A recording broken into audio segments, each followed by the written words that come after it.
Before we begin, obvious spoilers for Avengers Endgame ahead. If you have not seen this film, click off now.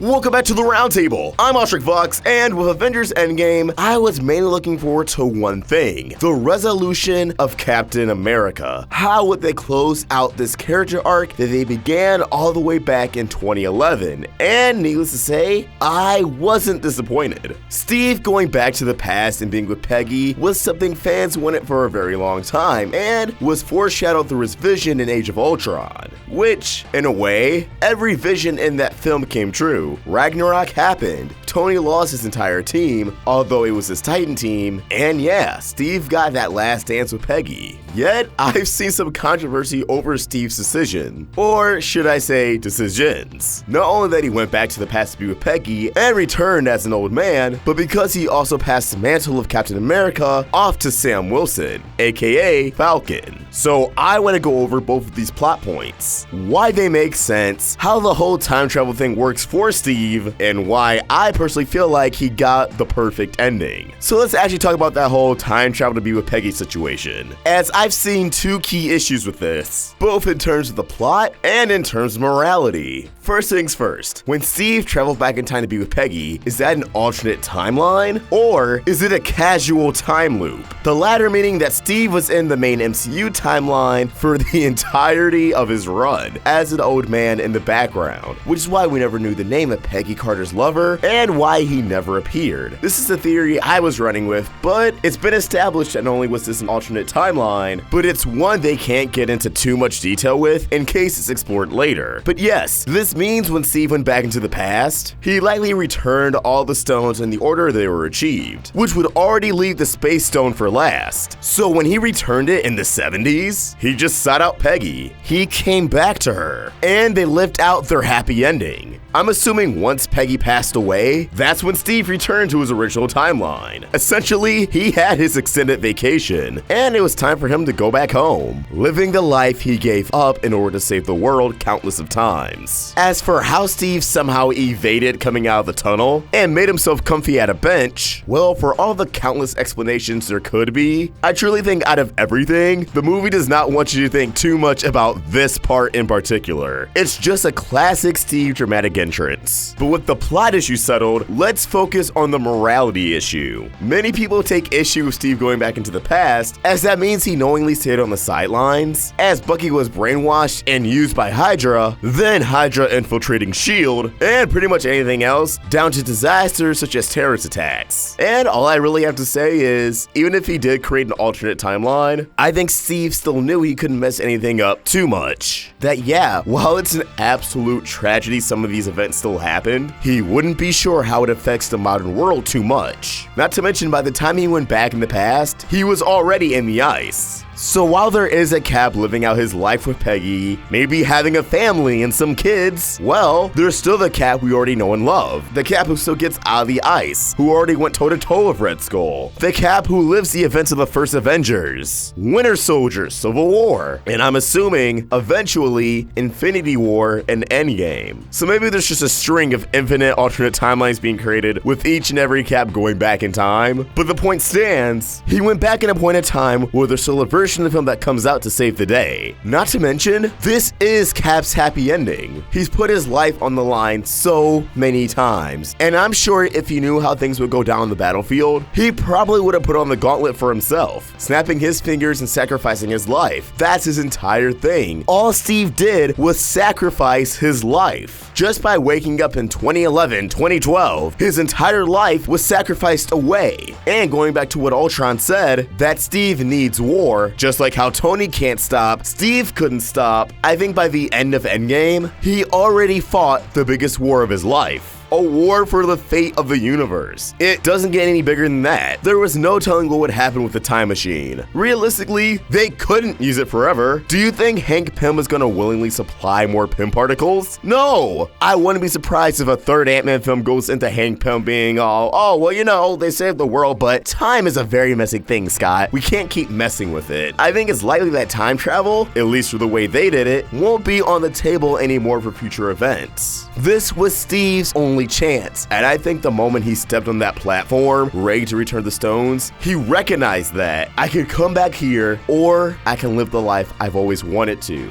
I deserved it. And just as what Pepper said to Tony in his dying moments, he knew the Earth, the entire universe, all of his friends, his comrades, they'll be okay. Just as Tony could rest, Steve could rest. And now that he's back, we could probably have some pretty cool old man Cap cameos. Like, come on, Chris Evans doesn't need to maintain a diet anymore for these films. I don't imagine he would have to do any intense action scenes. From now on, he could just pop on set with some old man makeup, then they overlay that with some old man CGI, and well, it's a wrap. Especially considering the super soldier serum, I think even now in his old age, he'll be around for many years in the MCU to come. But with that decision aside, let's focus on his other final decision, passing the shield off to Sam Wilson. A lot of people felt, wait, it should have been Bucky. And while I kind of felt that way at first, well, okay, in all honesty, I was expecting it to turn to a comedic moment of Steve just throwing the shit at both of them and going, well, have fun you two, figure it out. But it actually does make more sense for Sam to hold the shield than Bucky. First things first, let's consider how this would have felt for Bucky. I honestly don't believe there's anyone else in this world that Bucky Barnes looks up to more than Steve Rogers. If Steve gave him the mantle of Captain America, that would have been an insane amount of pressure and stress on Bucky. Consider the weight of Bucky's past. Now he has to go out there and be a superhero, not just any superhero, but his best friend. I'm not saying Bucky would have a mental breakdown, but I don't think that would have been the healthiest decision for him. Aside from that, while he may not hold the title anymore, the media and public perception may always see him as the Winter Soldier, as, well, a terrorist. I think it would be much easier for the public to accept Sam as the new Captain America as opposed to Bucky. That's not saying Bucky can't have his own public redemption arc and work his way to become a hero, as I'm sure that is a path on the table, but that means he gets to find his own identity, his own legacy, not continuing someone else's legacy. And for someone like Bucky, the other man out of time, I'm sure that means the world to him. Now, as for, well, Bucky's also a super soldier. He also gets the shield in the comics. He's a lot more physically capable than Sam, who's just a guy without his wings. Well,